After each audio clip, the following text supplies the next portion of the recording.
journey of discovering, poetry was always an oral art form. The creation of the printing press was really an aberration that distorted something that was meant to be oral into something that was, in many respects, a good deal more ugly to me. And to other people who agree with my setting. Some people love modernist poetry, which is all about how it looks on the page, and they don't care about how it sounds, and that's their thing. I really consider that a different art form, and a very nice thing for other people to do with their time, but not what I consider to be like in the tradition of like the biblical prophets, and for that matter Chaucer and Shakespeare, all of whom were very much meant to be read off a manuscript by people saying it off by heart. So when I heard hip-hop, and I really heard conscious hip-hop, and I heard just a few names out there, people you might know, just so you understand what was influencing me. Dead Prez, like a very militant black nationalist group, very articulate. They have an album called Let's Get Free, where they call for the assassination of the president, but I say that to say, like, there's no anger in the whole album. Like, there's a desire for freedom and liberation, but there's no just like wanton destructiveness. It's like a very, very deeply sincere and like contemplated, and like their political position of like we advocate assassination of the president isn't coming from like wanton destructiveness at all. It's like a very sincere need for revolution in our music. And you know, they have, the album is a masterpiece. There's a song about why the school system is corrupt and like why it keeps their people enslaved. There's an album about why the media is corrupt and keep their people brainwashed. There's an album about how they need to learn to love themselves, and like black people need to like not hate themselves so much as they need to escape being black by loving white people, and like, you know, on and on. There's a song about money and a song about like celebrating their culture and just being happy. But like really each song like tackles like a serious issue. And the music is good too, like really good music. Let's Get Free, late 90s. Around the same time they dropped that album, there was a label called Raucous. That was a New York-based label that was putting out music by Mos Def, his first album, Black on Both Sides, masterpiece. Talib Kweli, his first album, also a masterpiece.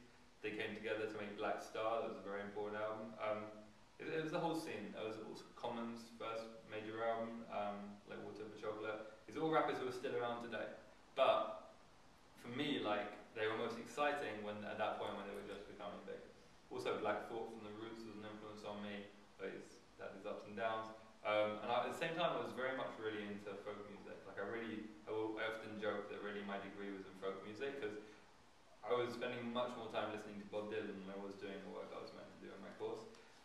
So all of these influences were coming together, and to me, really like hip-hop artists were doing what Bob Dylan did do not so long ago. And interestingly, I was very gratified to see, that Bob Dylan did say that in his autobiography. He says very directly, and I thought that was interesting. He recognized it himself. He certainly didn't like jump on the bandwagon and try and be a rapper.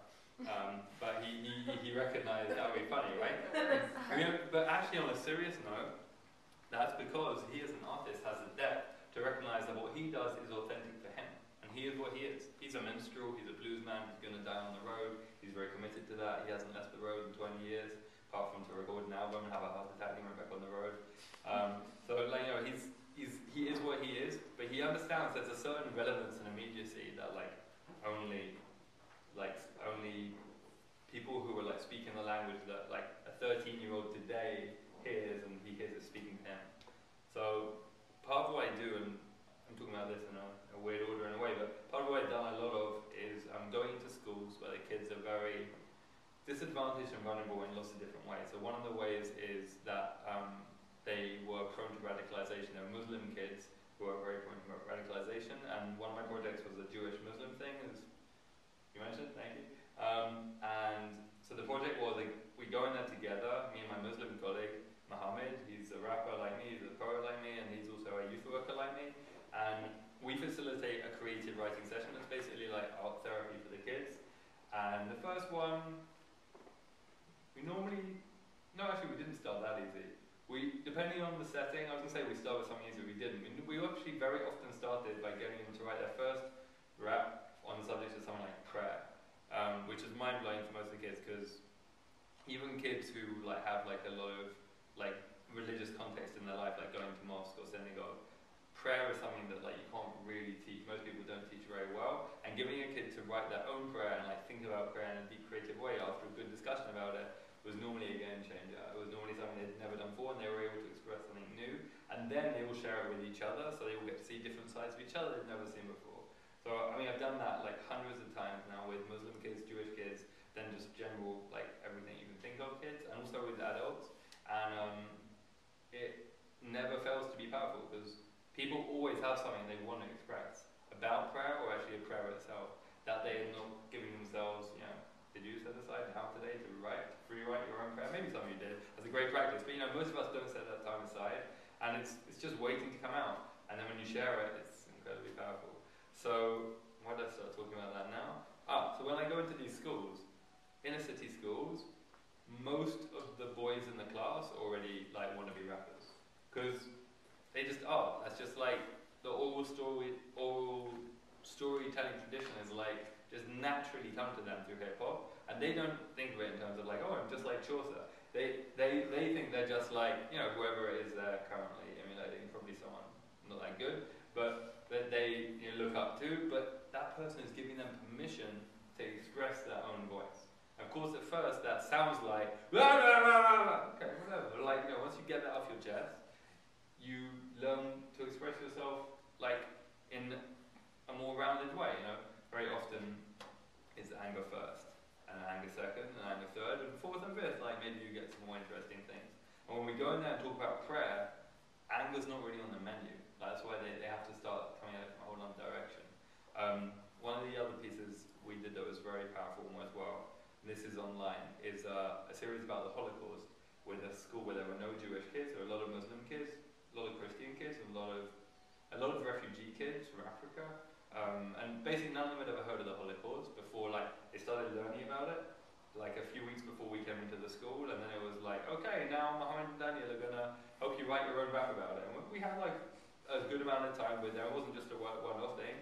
We worked with them over a few months, and it was all building up to like a big performance in front of like the whole school for Holocaust Memorial Day, which is a weird thing they have in England, and they have like local dignitaries come. Anyway, there are videos online. The group was called Lines of Faith. Lines like lines of faith. We like also Lines of Tradition. So Lines of Faith, if you Google it or search on YouTube, you'll find like on our channel as well as videos of us performing, you'll see like kids performing poems about a genocide that they only just started learning about. Well, what you don't know from the videos, but I'm telling you, is some of those kids witnessed genocide in the countries they fled from to come to England. And so some of those kids, their parents did also. So like there was kids from Sudan, kids from Somalia in that project. And you know, giving them an opportunity to talk about it and to contextualize it on a global basis, you know, like it happened to people that I haven't even heard of or met, and it also happened to me, and now we're all sharing it together, and like, you know, there was a lot of healing. There's a huge amount of healing in that. And on another level, just going into the school with Mohammed, we worked in some places where it was only Muslims, like youth clubs and mosques, and some schools, and sometimes I would be the first Jew that any of the Muslim kids had met. Sometimes it was the same the other way around. Like sometimes we go into a synagogue and you know, he would be the first Muslim Jews that had been around up close. And we were like a safe opportunity for difficult questions to come up. And you know, things we're dealing with kids, it might come up in a really stupid, insensitive, maybe very like un-okay way, but that's the point. It's like it allows a safe space. And then you know, we do some creative healing work together always. It was never just like, we're going to talk about such and such. Apart from the Middle East, which was like one thing we had to set aside like separate discussion time for. We only talked about that after we built a lot of trust through doing the other workshops for like that. So, just see what I've got time for. I want to share some of my work. I'll just talk, right, I'm going to share some work. So, I'm going to share something unrelated to the Jewish-Muslim project. What I'm going to say about the Jewish-Muslim project is that if you happen to be interested in it, Google Lines of Faith, hip-hop, and then you'll just find a couple of really good videos where like we're interviewed, it shows the music, and it just explains the project really well. And it's better than me talking about it because Mohammed's not here, and like, you know, it's just silly. But it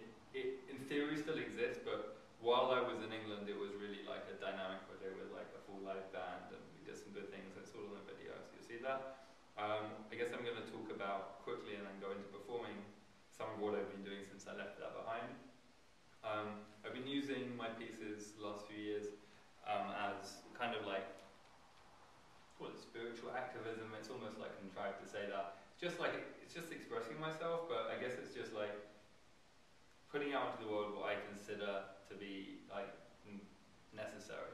So, this is like my take on life. Judaism is a big part of my life and a big part of how I see the world. And it's like, this is what we say in like Torah learning, this is my chiddush. Like, this is my innovation. This is like the unique perspective, the slice of the pie that I can offer that I'm not seeing out there in the world, so I feel I need to express it. It comes from like me like absorbing all the different influences and teachers and everything that came to me, and then kind of like coming through me into like my own unique what we call it, cipher. So this is a piece on Tisha B'Av. Tisha B'Av is a fast day. It's the saddest day of the Jewish year. It's the only day in the year when we have to be sad. We have no obligation to be miserable. It's a day of mourning for the destruction of both the first temple and the second temple. And the point is really we're mourning the brokenness of the world. For us, like the temple represents a world where there's peace, essentially, and like real peace, not just like the absence of war, but like a real like wholeness and integration. So we mourn that once a year. We mourn it several times a year, but really this is like the big one, to remind ourselves that we have an obligation to remember that things are not perfect, and that whatever we happen to be at that moment, we have an obligation to do something about it. Imagine running in the dead of night, grabbing what you can and leaving behind everything you thought made up your life, because everything you thought was your life was a lie. And everything you thought and everything you bought don't offer no production now. You're caught. A rabbit with a panic attack, caught dead in their trap, no destination and no way back. The city you were living in smolders in ash. Civilians massacred. Soldiers harass those fortunate survivors, taken to be slaved, manacled and shackled and marched far away. The adverts advertised appetizing lies. Now reality has removed her disguise. Delusion has melted away and left you naked, exposed to a baseless hatred. Wandering the earth with no dignity and no safety. We're forced to flee before enmity. Hastily, we learn to pack up what is really essential and teach it to our children. We carry the temple deep in our hearts. Many times a day we pray for rebuilding. We pray for the day that nation will not lift up sword against nation, nor will they learn war anymore. But those words sound so empty when the supposedly civilized world won't prevent the propagation of preposterous prejudice, the creation of hatred, the genesis of enemies, in a world so broken where the glow from the temple's embers still burns on our plasma screen TVs. It begs us to remember what happens when we exile ourselves from this gift that we've been given to be living across the globe. Sparks of light have been hidden, and our mission is to reconcile ourselves and our ancestral vision with the vision of every people. And that's why we've been scattered to learn and to teach, and given opportunities to listen and speak. And when we're ready, we'll be gathered together to reach a unity too deep for words, in tune with all the people of earth. The things that I wanted to say about the piece, well, a few things. First of all, I wrote a piece a bit like that about like every major point in the Jewish calendar, and that was one of the first ones I was really happy with. Someone had to like redo until I got it right. One of the reasons I was so happy with that is because it conveys for me like what Tisha B'Av is about, the day is about, in terms of like a very traditional way of looking at it, in terms of like, a very long tradition of text and study, but also conveys it in a way that like someone who had never seen any of those texts would understand like the raw power of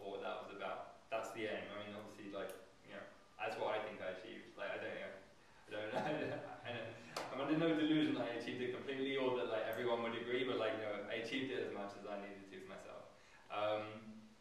And hopefully also made it clear that, like, you know, this is about everyone and about the whole world. And then this is something that is not, there's no need to kind of be uncomfortable with, like, the question of, like, I'm a human being and I'm a Jew and, like, what do I do?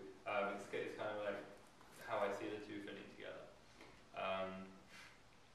So yeah, that's Tisha B'Av. Like I said, I did one like that.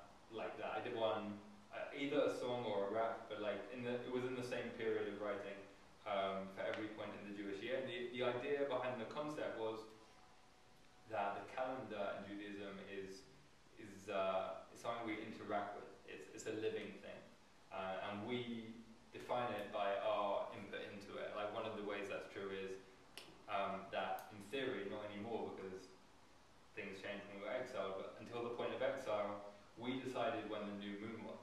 So that means every date in the calendar is defined by us saying, I can see the new moon or I can't. As I said, that changed with exile.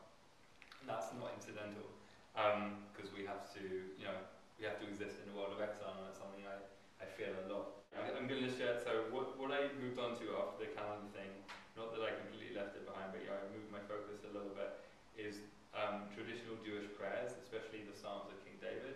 I really feel that these are like some of the best poetry ever written, and not just poetry, like spiritual poetry. And the Prophet Muhammad said so, actually, which is interesting because, you know, I use that in a Muslim context. He said that, like, that was the best thing ever. And I feel like we don't really have a way into it. I feel like it's much worse than reading Shakespeare, because it's like reading Shakespeare that comes with all kind of association of guilt and like bad theology and like bad translations, and like, you know, a lot of prayer books are very heavy-handed, and a lot of the concepts behind the language are just like so inaccessible to us, and they just make us think like an old man in the sky who hates us, who's like blasting thunderbolts, etc.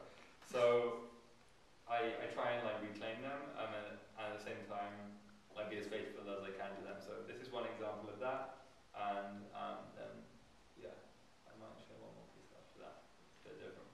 So this is Psalm 30, which we say every day. It's the immediate prelude to the intro section to our daily prayer, to our morning prayer service. So in Hebrew, it's Mizmor Shir Chanukah by David. It's the prayer for the dedication of the temple.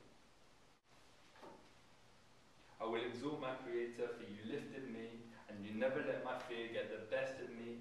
You raised me up from the pit of despair, and now I can't recall how I got in there. In those days of sweet conceit, I would never have believed that life could be so deep. But then my ego was blown away, I was towed away, and so open to be shown the way. You broke me down so you could build me up, had to lose it all so you could fill my cup and teach me to be myself. I need to ask for help from the one who can answer well. If you hid your face, I'd have nowhere else to turn. So I eventually learned who but you could save and who revive, but the versa is also vice. If I should waste in death this sacred flesh, who might raise their breath to praise your ineffable name with the nameless flame? You are that remaining change. You turn my funeral dirge to a dance of forgiveness. I was dead, but you let me live. Yet I was deep in the pit, but you raised me up. So forever and a day I will praise the one. Then I want to share one more piece, just because it's a little bit different, which is it's kind of moving beyond like working off a direct feed of like someone else's text or like something that already happened, and it's a little bit more abstract, and it's about, like, I guess it's theology. It's about a restoration of the divine in the world, and specifically the divine feminine, which in Hebrew we call Shekhinah, which is like the feminine divine. Like, when we, you know, it's a tradition that's been shaped largely by men for men for a very long time, but within it is actually a huge amount of reverence for the sacred feminine, just sometimes obscured by those millennia of male domination, but still remarkable in its own way, especially compared to a lot of what was around at the time, and also kind of survived in its own funny way as well, which is, you know, why I know about it today. It's a weird thing, but it's there, and you know, it's being reclaimed by a lot of people in their own way, and I guess I should say, like, it's not the feminine is reclaiming the feminine isn't only a job for women.